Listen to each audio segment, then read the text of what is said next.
साथियों नमस्कार।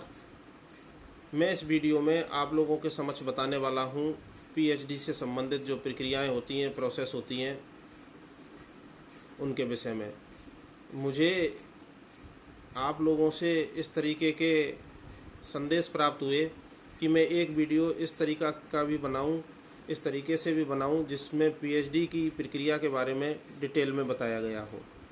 तो मैं सबसे पहले आपको बता दूं कि ये जो वर्तमान में पीएचडी की प्रक्रियाएं यूनिवर्सिटीज़ के द्वारा फॉलो की जा रही हैं, वो यूजीसी के रेगुलेशन 2009 के बाद से थोड़े बहुत परिवर्तनों के साथ बदस्तूर जारी है। जो बड़ा परिवर्तन आया था पीएचडी की प्रक्रिया में, वो यूजीसी के रेगुलेशन 2009 के बाद आया था। उसके बाद जो परिवर्तन हुए हैं वो छोटे मोटे परिवर्तन ही हैं। सबसे पहले मैं आपको बताऊं कि पीएचडी के लिए एलिजिबिलिटी है पीजी के अंदर 55% अंक होने ज़रूरी है। और उसके बाद जब भी कोई यूनिवर्सिटी या जिस यूनिवर्सिटी से आप पीएचडी करना चाह रहे हैं, तो वह कंसर्निंग यूनिवर्सिटी जब भी पीएचडी एंट्रेंस के लिए, एडमिशन के लिए नोटिफिकेशन जारी करे, तो उसमें आप एक प्री टेस्ट के माध्यम से सम्मिलित होकर और उस टेस्ट को पास करके पीएचडी में अपना दाखिला करा सकते हैं। हाल ही में यूजीसी ने एक और परिवर्तन किया है, और वो परिवर्तन है कि नेट में ही एक कैटेगरी और बढ़ा दी है। अब पीएचडी में जो एडमिशन है वो नेट क्लियर करने के बाद ही होगा। अब तक नेट में केवल 2 ही कैटेगरियाँ थीं, एक असिस्टेंट प्रोफेसर और जेआरएफ के लिए थी, और दूसरी कैटेगरी केवल असिस्टेंट प्रोफेसर के लिए थी। अब तीसरी कैटेगरी और कर दी है, वह है पीएचडी के लिए।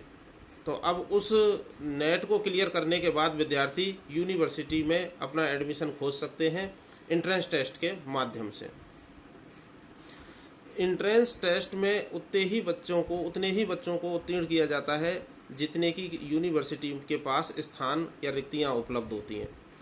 पीएचडी का सामान्य फॉर्मूला है कि अगर कोई व्यक्ति प्रोफेसर है तो वह व्यक्ति एक साथ 8 लोगों को अपने मार्गदर्शन में पीएचडी करवा सकता है, अपने सुपरविजन में। अगर कोई एसोसिएट है तो वो 6 व्यक्तियों को एक साथ एनरोल कर सकता है अपने अंडर में, और अगर कोई व्यक्ति असिस्टेंट प्रोफेसर है तो वो एक साथ 4 व्यक्तियों को पीएचडी करवा सकता है। 4 शोध विद्यार्थी उसके अधीन पंजीकृत हो सकते हैं। ये प्रक्रिया है।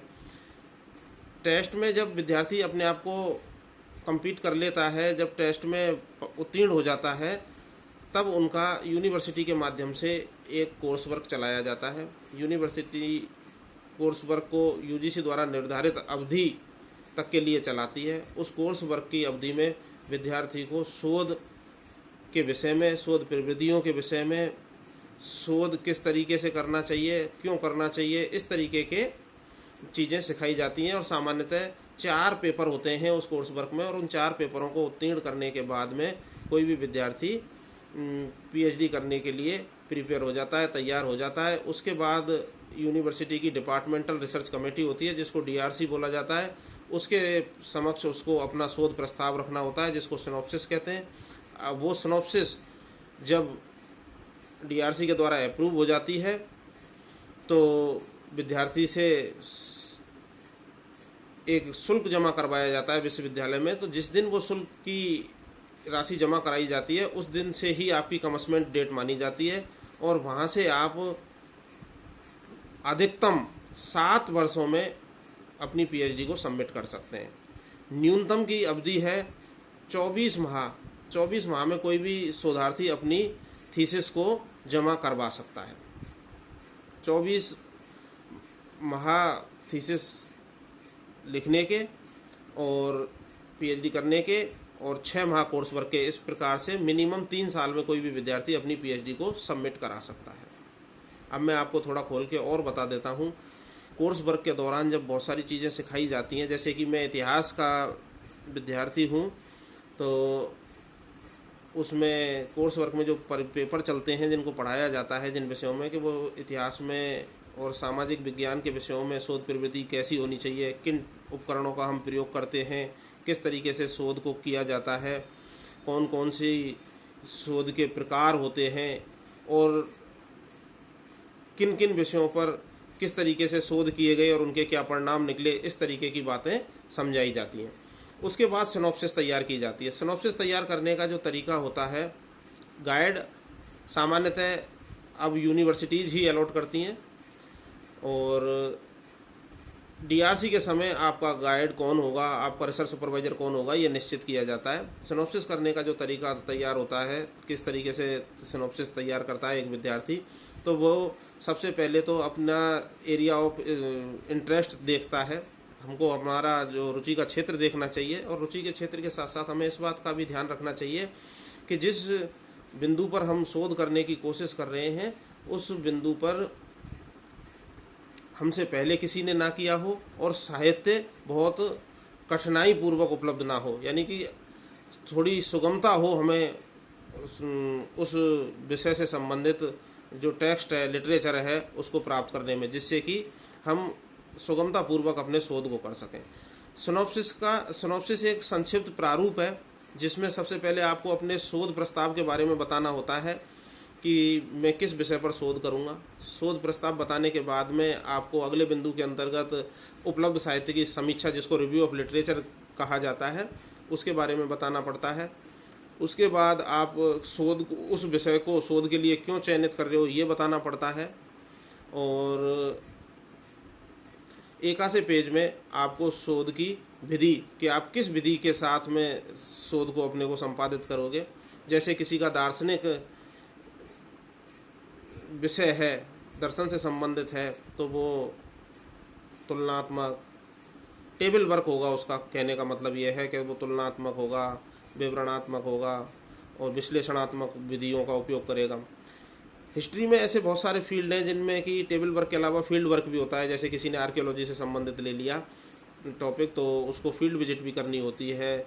अपने साहित्य के लिए म्यूजियम भी जाना पड़ता है, अभिलेखागार में भी जाना पड़ता है। तो इस तरीके से कोर्स वर्क में एक विद्यार्थी को, शोधार्थी को पूरी तरीके से बता दिया जाता है कि वो अपने शोध को किस प्रकार संपादित करे। तो मैंने बताया कि डीआरसी होने के पश्चात जिस समय आपको फीस जमा कराने के लिए बोला जाता है डीआरसी के पश्चात, उसी समय जो डिपोजिशन, डेट ऑफ डिपोजिशन होता है फीस का, उसी से आपकी कमिटमेंट डेट शुरू हो जाती है। वहाँ से 2 साल तक तो आपको किसी भी प्रकार का कोई रजिस्ट्रेशन पुनः कराने की आवश्यकता नहीं होती, और 1 साल के लिए यूनिवर्सिटी अपने स्तर से ही री रजिस्ट्रेशन कर देती है। 3 साल पूरे होने पर भी अगर किसी का शोध पूरा नहीं होता है तो फिर वो अपनी प्रोग्रेस रिपोर्ट के साथ में और कितना समय लगेगा और क्यों लगेगा, इस आशय की जो रिपोर्ट प्रस्तुत करता है रिसर्च सेक्शन में जाकर के कंसर्निंग यूनिवर्सिटी के में, तो उसके लिए वो एक्सटेंशन मिल जाता है। और ये एक्सटेंशन सामान्यतः 1-1 साल के लिए 3 बार मिल सकते हैं, और विशेष परिस्थितियों में ये 4 साल तक दिए जा सकते हैं। महिला अभ्यर्थियों के मामले में अगर कोई महिला शोधार्थी मैटरनिटी लीव पर है तो वो पीरियड उसका काउंट नहीं होता है।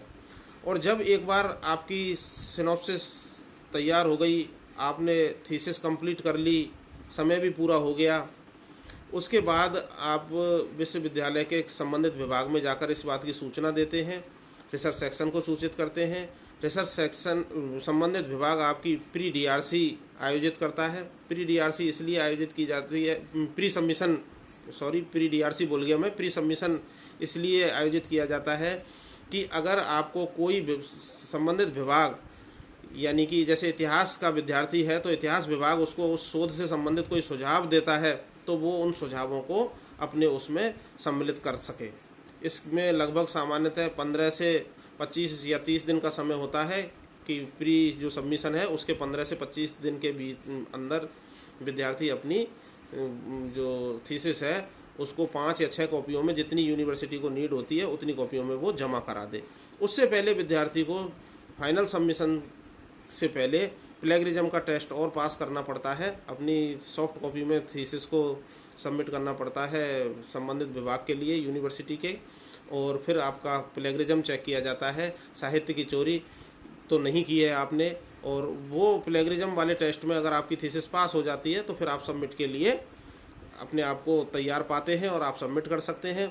सबमिट करने के बाद में आपका जो रिसर्च सुपरवाइज़र होता है वो 8 लोगों का पैनल बना करके रिसर्च सेक्शन में जो डिप्टी रजिस्ट्रार होता है उसको सौंपता है।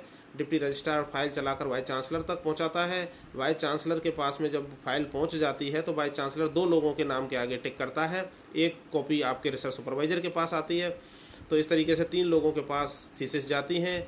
उन तीनों लोगों में से गाइड तो आपका सुपरवाइज़र तो आपका है ही, इसलिए उसकी तो कंसेंट होती ही है, लेकिन उन दोनों लोगों से और कंसेंट ली जाती है। उन लोगों की 2 जो एक्सपर्ट वीसी ने टिक किए हैं आपके गाइड या रिसर्च सुपरवाइज़र के पैनल में से, उन लोगों की कंसेंट के लिए उनके पास मेल किया जाता है, उनकी कंसेंट ली जाती है। कंसेंट लेने के बाद उनके पास थीसिस भेजी जाती है। थीसिस को वो अपनी समय उपलब्धता के आधार पर चेक करके वापस यूनिवर्सिटी को भेजते हैं। इसमें कम से कम 6 से 8 महीने का समय सामान्यतः लगता है। किसी किसी केस में 9-10 महीने भी लगते हैं, किसी किसी केस में 5 महीने में भी आ जाती है वो जांच हो करके। इसके बाद फिर जब दोनों एक्सटर्नल एक्सपर्ट की रिपोर्ट्स आ जाती हैं, फिर फाइल आपकी पुनः वाइस चांसलर के पास जाती है, और उनमें से उन 2 लोगों में से जो जिन्होंने आपकी थीसिस को साइन चेक किया है, एक व्यक्ति का नाम फिर वाइस चांसलर तय करता है, और उस जिस व्यक्ति का नाम चयनित किया जाता है वाइस चांसलर के द्वारा, वह व्यक्ति पुनः आपके लोगों के पास में, पुनः रिसर्च सुपरवाइजर के पास में उसकी सूचना भेजी जाती है। रिसर्च सुपरवाइजर और शोधार्थी और जिसको वाइवा लेने के लिए आना है, फाइनल परीक्षा लेने के लिए आना है, वो आपसी समायोजन से एक तिथि तय करते हैं, और जिस दिन वाइवा होता है फाइनली उसी दिन संस्तुति कर दी जाती है पीएचडी अवार्ड किए जाने की, और फिर वहाँ से फाइल दोबारा वाइस चांसलर के पास पहुँचती है, और वहाँ वाइस चांसलर के साइन होते ही आपको पीएचडी डिग्री दी हुई मानी जाती है, और आप अपने नाम के आगे डॉक्टर लगा सकते हैं। तो ये पीएचडी का एक प्रोसेस है जिसको मिनिमम 3 साल में किया जा सकता है और मैक्सिमम 7 साल में किया जा सकता है। और इसके स्टेप हैं, सबसे पहले एंट्रेंस टेस्ट। अब एंट्रेंस टेस्ट से पहले यूजीसी नेट को पास किया जाना जरूरी हो गया है। उसके बाद आपका कोर्स वर्क को उत्तीर्ण करने के पश्चात आपकी डीआरसी कराई जाती है। डीआरसी के बाद आप फिर सबमिट करके और अपनी थीसिस लिखना शुरू करते हैं, शोध कार्य शुरू करते हैं। शोध कार्य को कंप्लीट किए जाने के बाद आप प्री सबमिट करते हैं, प्लेगरिज्म का टेस्ट कराते हैं। प्लेगरिज्म का टेस्ट होने के बाद में आपकी 2 एक्सटर्नल एक्सपर्ट के पास थीसिस जांच होने के लिए जाती है। जब उनकी रिपोर्ट्स आ जाती हैं, उन रिपोर्ट्स के बाद वाइस चांसलर फिर एक व्यक्ति को फाइनली तय करता है कि अमुक जो विषय विशेषज्ञ है वो वाइवा लेने के लिए आएगा, और वाइवा लेने वाला जो व्यक्ति है वो आपके संबंधित विभाग में आकर वाइवा आयोजित करता है। उसको संतुष्टिपूर्वक वाइवा का सामना किए जाने के पश्चात वो संस्तुति करता है कि इनको पीएचडी की उपाधि दे दी जाए। उसके पश्चात वाइस चांसलर के हस्ताक्षर होने के लिए फाइल जाती है, और वाइस चांसलर के हस्ताक्षर होते ही आपके नाम के आगे पीएचडी की डिग्री जुड़ जाती है और आपके नाम के आगे डॉक्टर लग जाता है। तो आप लोगों की मांग थी, इसलिए मैंने ये वीडियो बनाया। इससे संबंधित अगर और भी क्वेरीज हों तो आप मैसेज कमेंट के रूप में मुझे भेज देना, मैं उनका यथासंभव उत्तर देने का प्रयास करूंगा। धन्यवाद।